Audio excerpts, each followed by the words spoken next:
Hello and welcome to Style It Up, where we take you inside the fashion world of New England. I'm your host, Olga Medvedev-Young. We have another great show for you today, so let's just get started.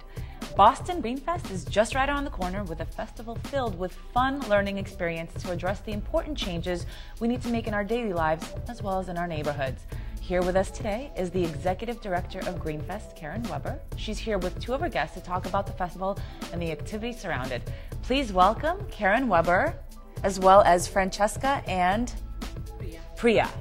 Pleasure to have all of you here. So let's just get right into it. Talk about Greenfest, what it's about, what is the meaning behind it? Well, Boston Greenfest is headed into its 5th and most wonderful year. We've been doing this at Boston City Hall Plaza so that it's a space where everybody can come from across the city and across the region to learn about all kinds of things green. Different kinds of solutions and different ideas, share knowledge. It can be from nonprofits as well as the largest corporation. We have all different sponsors, and we have over 200 exhibitors. We run wonderful set of forums and workshops and Green Film Fest. We have, in fact, a very important component of fashion, but we also have art and music. And what's wonderful about our program is that it's multicultural as well as environmental, because we're not going to solve our problems one at a time, and we're not going to solve it all at once. But the more we come together and more we recognize the diversity is strength and breeds, creativity, the better we are. So we try to bring something for everyone. So you can go green in pretty much every aspect of your life. Absolutely. So let's talk about the fashion aspect of it. You have Francesca here with us, and Francesca, tell us a little bit about yourself. Well, my mom says that I'm like the youngest fashion designer in Boston Greenfest. I had my first fashion show in 2009, where I took my Barbie dolls and created clothes for them, and I did it also in 2010, and then I stopped because I did a friendship bracelet company with my sister and raised money for Boston Greenfest, and now I'm actually going to be showing actual clothes on real people, where I take shirts that are no longer to be used and turn them into dresses and other things.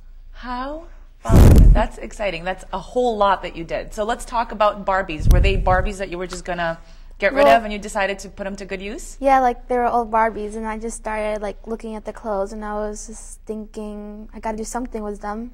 Absolutely. So I just took scraps of fabric and made clothes for them. Where are those Barbies now? Still with me. Still with you. After all that, you just couldn't let go, huh? Well, maybe some little girls down the road will want a Barbie with original clothing. I want to donate them to a thrift store or something like that. Absolutely. And Priya, talk a little bit about what your aspect is in Greenfest. Yes, so my company is called Earth Friends, and it's an environmentally sustainable and socially responsible enterprise, and it's a for-profit enterprise. So my company, what we do is we are trying to create a brand that serves a cause. So right now, the fashion accessories, which are created from upcycled materials, so any scrap of fabric, so somebody's trash fabrics are our treasure. We create a beautiful product line out of it, and mostly they're bags and wallets. And basically what we are trying to do is, I'm not a designer by profession, I have a master's degree in management. We are trying to create a fashion line or an upcycle accessories line, not to become a runway designer, but mostly to help alleviate poverty. That's the social aspect of it. And right now, all my products are sewn in urban slums of India, where I grew up, cities of Mumbai and New Delhi. And the expansion plans are to start making products in the United States with more focus on New England, as I'm a resident of Massachusetts. Wow, that's pretty incredible. So we're very proud that Priya came, the first time that she came and started to show her line was at Boston Greenfest in 2009. Yes, so my company, it's a sole proprietorship, and I registered it in August 5th, 2009, and in few weeks, Karen was so gracious to, host me at the Boston Greenfest and help me, showcase my products. It really is. It's fabulous to hear all the wonderful ways to go green. So tell our viewers, what is probably the easiest thing that you can do to go green? Well, I think there are it's probably not just one thing, but one of the first things that people can start thinking about is the water that they drink. Mm-hmm. And because health consciously and fashion conscious, we all need to be drinking a lot of water. We shouldn't be buying it from bottled water. We should be having our water bottle. And so to start thinking more in terms of reducing the load on our environment in terms of what we buy and how we drink our water, that would be one of the first and most important steps that I would recommend. And at Boston Greenfest, people should come with their water bottle, and we have a fountain where people can get fresh water at our event. Oh, that's awesome. I love that idea. So I've been meaning to say that our event is coming up. It's August 16th to the 19th. It starts on a Thursday evening with a Native American drum ceremony. Oh, cool. And that evening we have Vaughn Anthony coming to sing, who is John Legend's brother. Wow. And then we've got a huge program ready for everyone on Friday, Play for the Planet, and we have Farah Siraj coming from Philadelphia. We have the following day, on Saturday, we have a full-fledged event. In the evening, we'll have Noche Latina, and it will be launched with an eco-salsa fashion show. Oh, cool. So a lot of, and then the following day, on Sunday, we're partnering with the Movement Festival, and they will be presenting some free dance and movement classes at City Hall Plaza with some more performances as well. It sounds like a fun-filled festival. Do you have a suggestion on going green? Well, for the fashion point of view, you can technically take like a shirt that you're not going to use and discard it by making it into something new. Like you can just crop it or fringe it or do anything with it as long. And if you're not going to use it, give it to someone else that could use it. I love that idea. I love that. Usually I just take my old shirts and clean floors with them, but perhaps another look might inspire me to create a piece of my own. And Priya, do you have a suggestion? Yes, I have a suggestion is that Boston has a lot of colleges around the area, so I would highly recommend or advise all the youths to come there, because there's a new initiative that was launched here. It's called Youth Trade, and what they are doing is they are giving a platform to entrepreneurs who run a socially conscious enterprise and who are 35 and under to get their company certified. And my company got a platform through Youth Trade, so I would suggest there will be tons of exhibitors coming there, and you get new ideas, and youth are the face of the nation. Absolutely. So they should come and see what green movement is happening, and what they can do in their own way to make a change in the world. Well, this is all very exciting. On the way to the taping, I actually saw a poster, and I was like, well, look at that. So I'm looking forward to being there, and I will look for each and every single one of you there. So if people need more information, they should Absolutely. check out our website, www.bostongreenfest.org. And if they forget, they can always Google. Well, we'll make sure to put a little note up at the end of the show. Thank you so much for joining us, and good luck with going green. Thank you so much. And let's spread the word. Absolutely. Thank you. Thank you. Don't go anywhere. When we come back, we have a designer that creates one-of-a-kind swimwear line. Stay with us.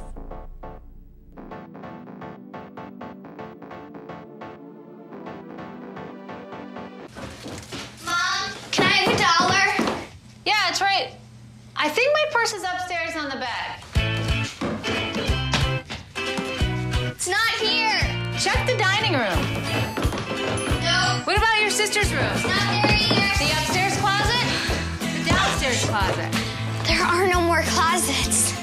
Moms everywhere are finding ways to keep kids active and healthy. Get ideas, get involved, get going at letsmove.gov.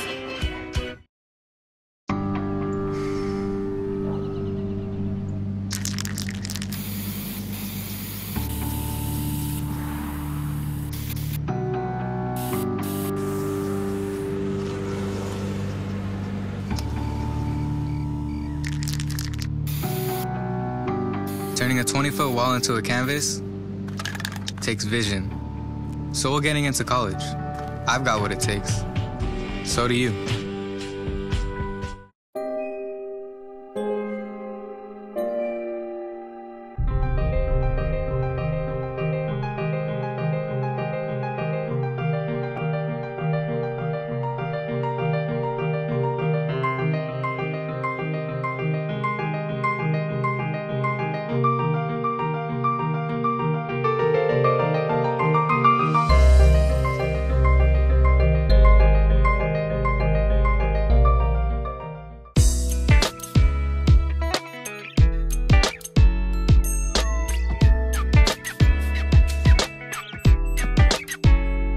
Newbury Street is Boston's shopping center, buzzing with the hottest restaurants, designer stores, and quirky boutiques.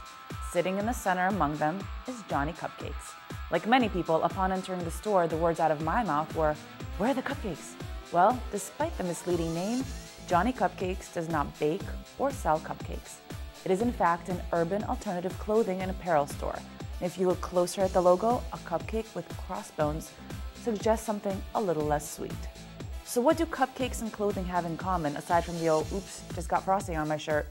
Well, back in 2000, a local guy named Johnny Earl got the nickname Johnny Cupcake while working at the Braintree Newbury Comics. He played in a metalcore band called On Broken Wings and designed some t-shirts for the band with the Johnny Cupcakes nickname on them. He wore the t-shirts while working, and immediately people began to notice and asking, how do I purchase one of my own? In 2002, Earl's band was signed to a record label and began to tour nationwide. Johnny took this as an opportunity to sell the t-shirts at shows and give them away to musicians. The design took off and created a cult following. Soon, Johnny Cupcakes became a brand. Earl quit the band just after a year of being signed and focused on his newfound success. In 2005, he decided to open a store and sell his apparel. He found an old boat garage, and after working hard to convert it into a retail space, the first Johnny Cupcake store emerged. Immediately, the merchandise generated outstanding sales, and shortly after, a second store followed on Newbury Street. Despite interest from major retailers, Earl decided to sell his product exclusively at his own stores. Soon, the demand and interest became national, so Johnny took his cupcakes to LA. Customers camped outside overnight before the LA store opening and generated record high sales. That same year, in 2000, Business Week placed Johnny Earl at the top of the list for best entrepreneurs 25 and under. This year in March, Johnny Cupcakes' success went global, and he opened a store in London. People lined up for days prior, and the eager line wrapped around the block. With his willingness to share the cupcakes, Earl also made it easy for customers around the world to get their hands on all the merchandise through online and eBay sales. Earl has always said that Johnny Cupcakes started off as a joke. Well, it seems the success has indeed been sweet, and that is no laughing matter. For Pave the Runway, I'm Olga Medvedev. Pave the Runway features designers of the past and present who have made a major contribution to the fashion industry today and for the future.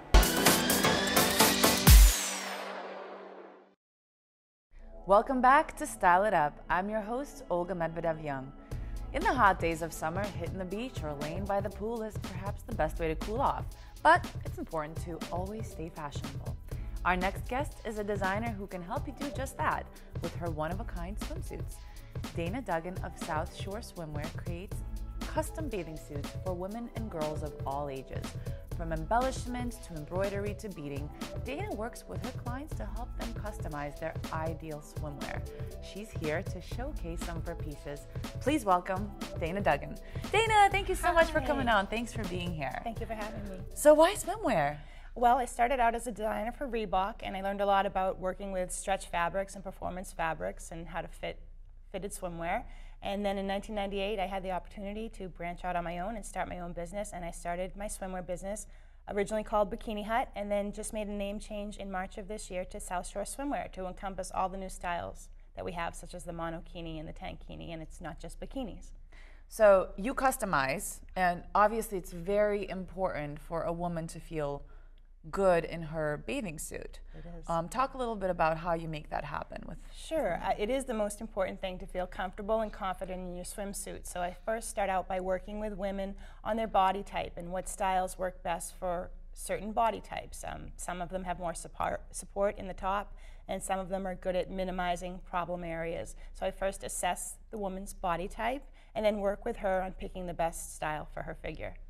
And you work with a lot of different colors and fabrics, and we'll get into that. But let's see a couple of those looks. Sure. Let's bring out the first model. Sure. This is Brianna. She's wearing a very popular string bikini style. It's in a plaid. And what I really like about this suit is I try to embellish them with really unique embellishments, such as her rhinestone beading. And it also comes with a sarong. And I get my beads from a local bead supplier at Boku Beads in Situate, and they have really unique things. I love the little beadwork. It just really adds a little bit of something extra. It does. It takes like a traditional style and then adds a little something to it. So Brianna's lucky. She can obviously wear whatever she wants, but you know, I do like the little string bikini, and that's definitely a popular selection for her. It is, and the plaids have been really popular this season too. Yeah, it's a fun color. Thanks, Brianna. All right, let's see the next look. This is Nadine. Nadine is also wearing the popular string bikini style in one of our most popular fabrics, which is the camouflage. And we just want to show the back detail, if we may. And this is a ruched bottom, or a scrunch bum bottom as we call it, and it just makes everything fit and look really cute.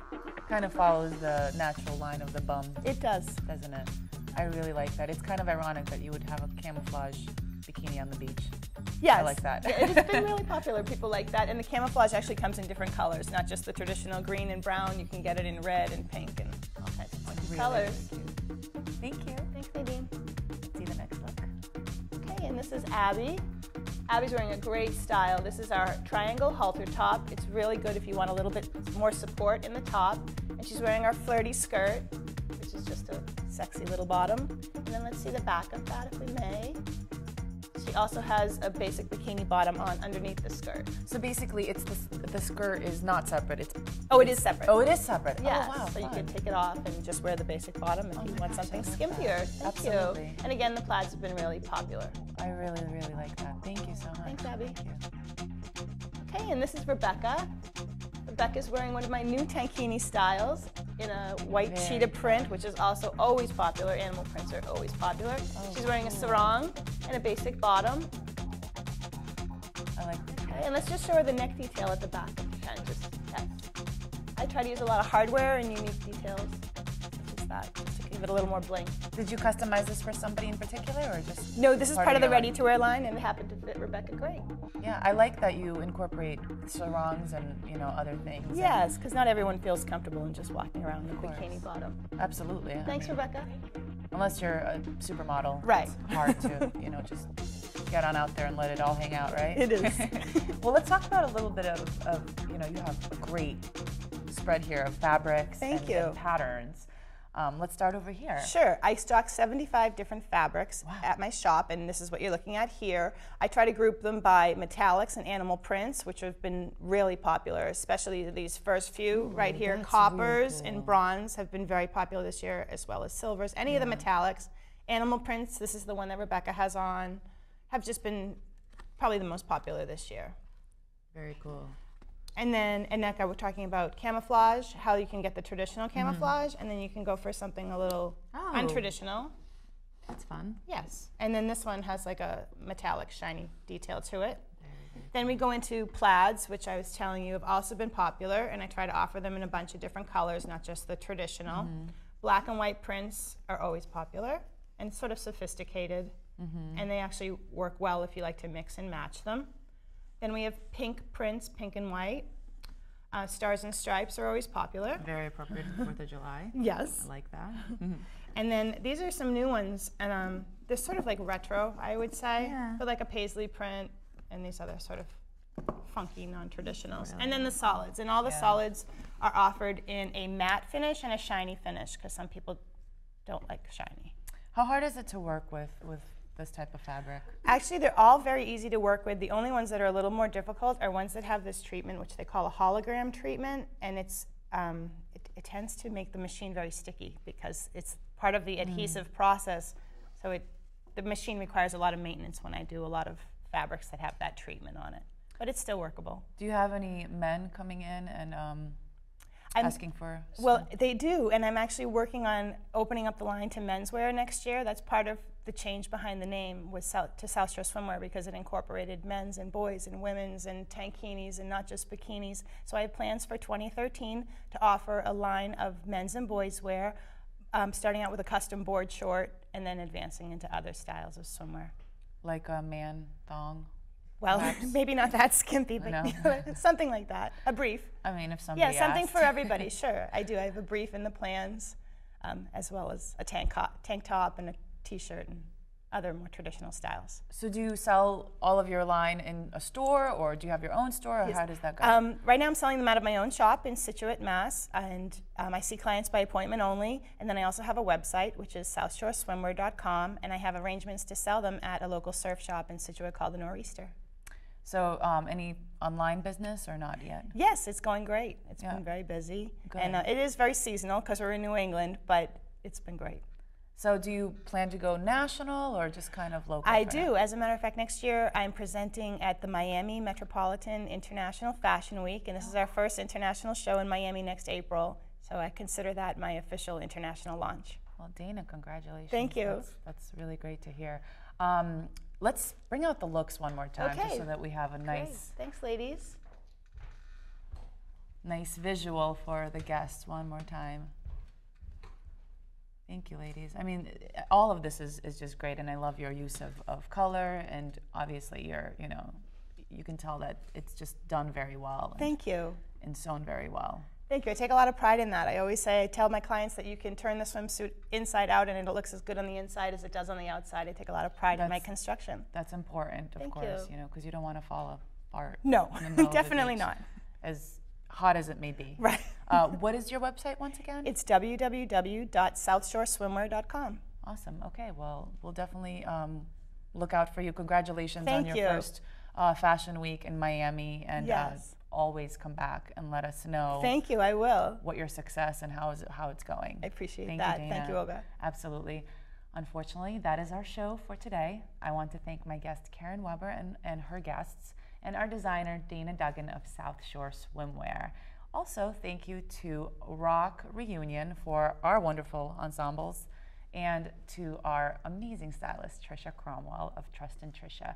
Be sure to check us out on Facebook and Twitter for all of the latest updates. Before I go, I will leave you with this fashion quote from Edna Woolman Chase. Fashion can be bought, style one must possess. Thank you for joining us on Style It Up. Till next time, I'm Olga Medvedevyan.